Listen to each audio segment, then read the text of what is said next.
Musika. Ang paliligo ay hindi lang tungkol sa kalinisan, kundi bahagi na rin ng ating pangaraw-araw na gawi at kaginhawaan.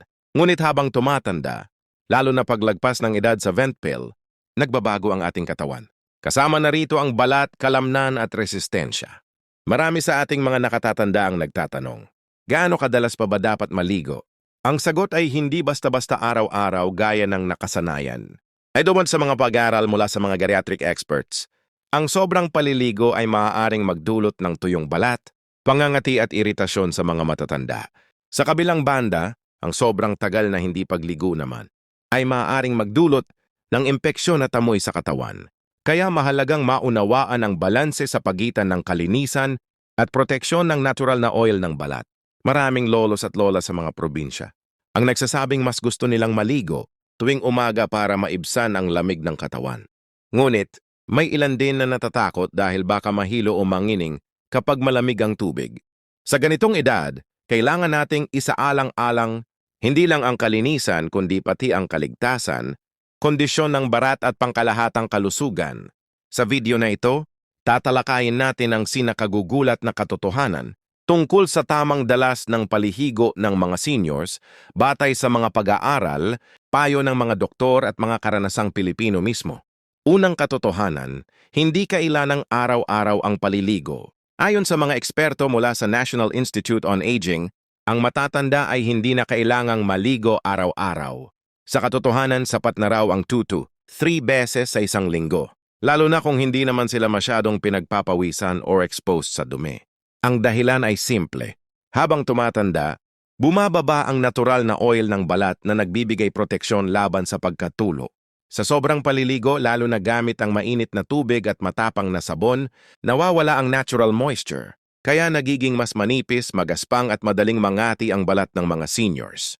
Maraming lola sa mga baryo ang gumagamit ng gugo o kalamansi bilang natural shampoo at sabon dahil hindi ito nakakatuyo ng balat. Isang magandang halimbawa ng tradisyonal na karunungan ng mga Pilipino. Sa halip na araw-araw na paliligo, maaring punasan ng warm damp towel ang katawan sa pagitan ng mga araw ng ligo upang manatiling sariwa. Sa ganitong paraan, napapanatili ang kalinisan habang iniiwasan ang sobrang pagkatuyo ng balat.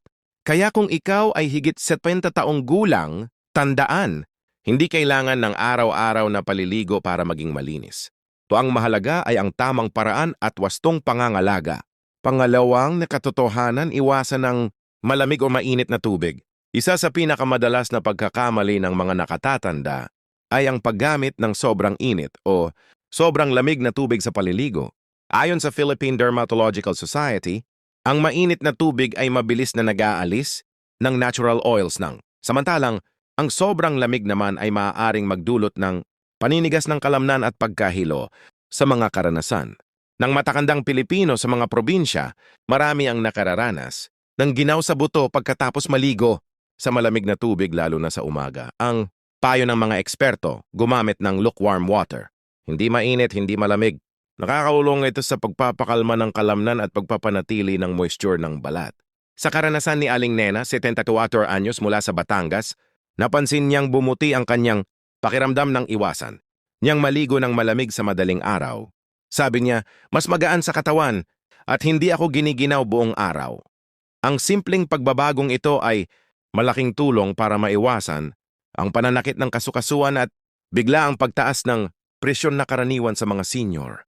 Kung nanonood ka pa rin ng video na ito at nakakatulong sa iyo ang mga impormasyong ito, paki-comment ng numero 2 sa ibaba para malaman kung nandito ka. At kung hindi ka pa nakasubscribe, iniire-recommend kong mag-subscribe ka at iyon ang bell notification para hindi mo makaligtaan ang mga susunod na videos.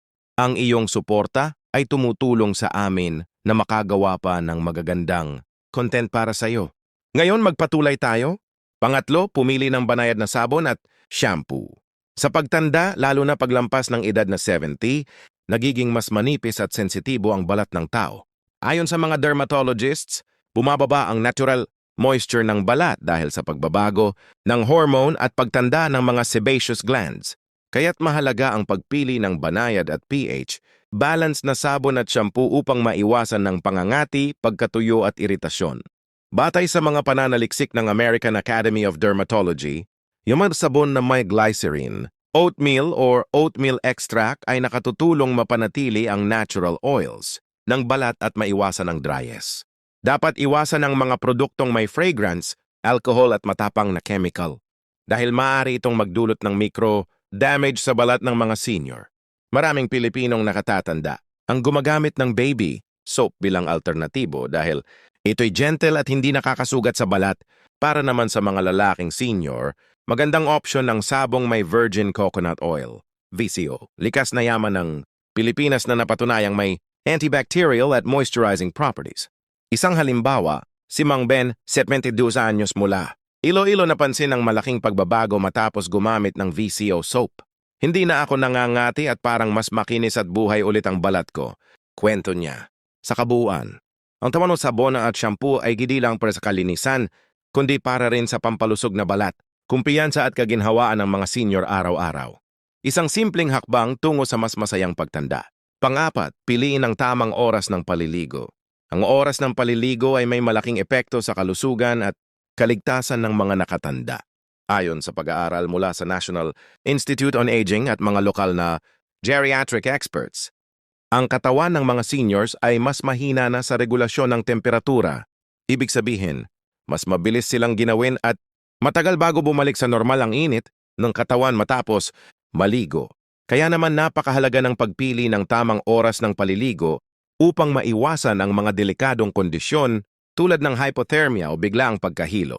Ipinapayo ng mga doktor na iwasan ang pagligo ng madaling araw o oras ng gabi lalo na kapag malamig ang panahon o tagulan. Sa mga oras na ito, mababa ang temperatura ng hangin at mas mataas ang panganib na bumaba rin ang temperatura ng katawan. Ang ideal na oras para maligo ay mula 9 a.m. hanggang 3 p.m. kung kailan mas mainit at mas komportable ang paligid. Sa mga lugar na may malamig na klima gaya ng Baguio o Tagaytay, mas mainam kung sa tanghali na lamang maliligo upang siguradong maging hawa ang pakiamdam. Isang halimbawa rito si Lola Cora, 76 anyos mula sa Quezon. Nakasanayan niyang maligo tuwing sex ng umaga bago mamalengke.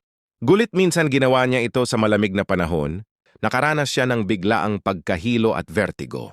Ayon sa kanyang doktor, ito ay dulot ng pagbaba ng blood pressure at temperatura ng katawan. Mula noon, tali na lamang siya naliligo at hindi na muling nahilo. Ang simpleng pag-adjust ng oras ng paliligo ay hindi lang kaginhawaan kundi isang paraan din ng pag-iingat.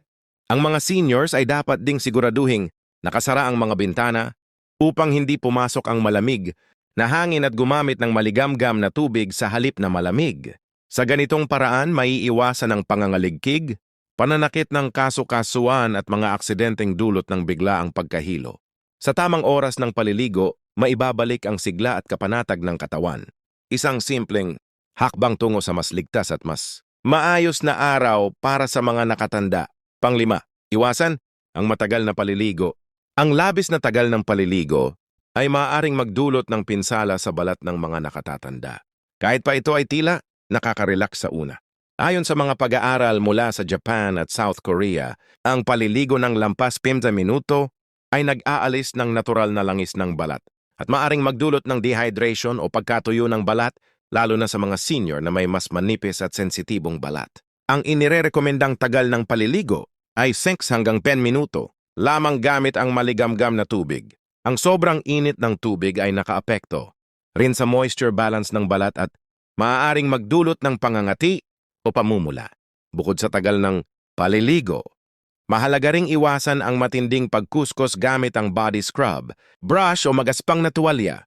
Sa edad na 70 pataas, ang balat ay nawawalan na ng elastin at collagen dahilan kung bakit mas madali itong magasgas o magkapeklat. Mas mainam ang paggamit ng malambot na bimpo at bayayat na galaw upang alisin ang dumi ng hindi nasusugatan ng balat. Ayon sa mga dermatologists, ang sobrang pressure sa pagkuskos ay maaring magdulot ng microarcs maliliit na sugat na posibleng pagmulan ng infection sa mga matatanda. Maraming matatanda sa mga probinsya ang nagkukwento ng karanasan tungkol dito. Tulad ni Lolo Narding, 78 anyos na dating sanay sa malakas na kuskos gamit ang batiya at noon pag mas madiin, mas malinis pero ngayon mas maayos ang kutis ko ng bayayad lang ang paliligo. Napatunayan niya sa payo ng doktor na ang pagiging maingat sa balat ay hindi kahinaan kundi karunungan ng edad. Tandaan ang layunin ng paliligo ay linisin at alagaan ang katawan. Hindi ito pahirapan. Sa maikling oras at bayat na pag-aalaga, mapapanatili ng mga senior ang kalinisan, komportableng pakiramdam at malusog na balat. Isang simpleng hakbang tungo sa mas mahabang buhay at mas maging hawang pagtanda. Pang-anim, magpahinga pagkatapos maligo. Pagkatapos maligo, madalas sa ating mga Pilipino ay nagmamadaling magbihis at lumabas ng silid lalo na kung may gawain o bisita. Ngunit ayon sa mga eksperto sa kalusugan, mahalagang magpahinga muna ng 10 hanggang 15 minuto bago lumabas o humarap sa malamig na hangin. Ito ay dahil ang katawan ay kailangang bumalik muna sa normal na temperatura matapos ang biglang pagbabago mula sa init ng tubig. Kapag hindi ito nagawa, maaaring bumaba ang blood pressure at magdulot ng hilo, panlalamig o pananakit ng kasukasuan lalo na sa mga matatanda. Ayon na sa pag-aaral ng Journal of Geriatric Medicine, ang biglang exposure ng katawan sa malamig na hangin matapos maligo ay maaaring magpahina sa sirkulasyon ng dugo at magdulot ng thermal shock na nagiging dahilan ng panginginig, muscle stiffness o pananakit ng likod. Kaya't para sa ating mga lolo at lola, ang simpleng pagpapahinga bago lumabas ng kwarto ay isang mabisang paraan upang maiwasan ang pananakit at pagkahilo. Habang nagpapahinga, mainam na punasan ng marahan ng katawan at hayaan itong matuyo ng natural. Sa panahong bahagyang mamasa-masa pa ang balat, maaaring maglagay ng moisturizing lotion, virgin coconut oil, VCO o langis ng niyog. Ayon sa mga dermatologists, ito ang pinakamabisang oras upang ikulong ang moisture sa balat, kaya't mas nagiging makinis at hindi madaling magaspang o mangati. Ang paggamit ng langis ng niyog o aloe vera pagkatapos maligo ay isa sa mga pinakapinapahalagahang tradisyon sa kulturang Pilipino. Sa mga probinsya, karaniwan itong ginagawa ng mga matatanda. Tuwing gabi bago matulog upang mapanatiling sariwa, makinis at relax ang katawan. Hindi lang ito pampaganda. Ito'y isang anyo ng pangangalaga na may hatid na ginhawa at proteksyon sa kalusugan. Kaya sa susunod na matapos kang maligo, bigyan ng iyong sarili ng ilang minutong pahinga. Ang ganitong simpleng gawi ay makatutulong, hindi lang sa balat, kundi sa pangkalahatang kalusugan ng iyong katawan lalo na sa mga edad 60 pataas. Pangito pakinggan ang iyong katawan. Sa huli, walang mas tumpak na sukatan ng tamang dalas ng paliligo, kundi ang mismong pakiramdam ng ating katawan. Ayon sa mga pag-aaral mula sa mga dermatologist at geriatric experts, habang tumatanda ang isang tao, humihina ang natural na kakayahan ng balat na maglabas ng langis o sebum na siyang nagsisilbing proteksyon laban sa pagkatuyo at pangangati. Kaya kung napapansin ng isang senyon na tuwing pagkatapos maligo, nangangati o parang namumula ang balat, sasto na maaaring labis na ang dalas o tagal ng paliligo. Ipinapayo ng mga eksperto na limitahan ang paliligo sa 2 hanggang 3 beses sa isang linggo para mapanatiling balanse ang natural moisture ng balat. Maliban na lang kung madalas pawisan o expose alikabok. Iba-iba ang kondisyon ng bawat senior. May mga laging aktibo, naglalakad tuwing umaga o nagtatanim sa bakuran at mayroon namang mas madalas sa loob ng bahay. Kaya't walang isang tamang sagot na akma sa lahat. Asya bahaligda ay obserbahan kung paano tumutugon ang katawan sa bawat routine. Halimbawa, kung mas gumiginhawa ang pakiramdam, kapag araw-araw na naliligo gamit ang mild soap at maligamgam na tubig, ayos lamang iyon. Ngunit kung kapansin-pansin nagiging magaspang, makati o sobrang dry ang balat, maaaring kailangan bawasan o baguhin ang paraan ng paliligo. Katulad ni Lola Mila, 90 anyos mula Pampanga na dati ay araw-araw naliligo. Nang maranasan niya ang madalas na pangangati ng balat, nagpasya siyang magbawas. Tuwing ikalamang araw na lamang siya, naliligo at gumagamit ng moisturizing lotion. Pagkatapos, ayon sa kanya, mas komportable ako ngayon. Hindi na nangangati at mas relax pa.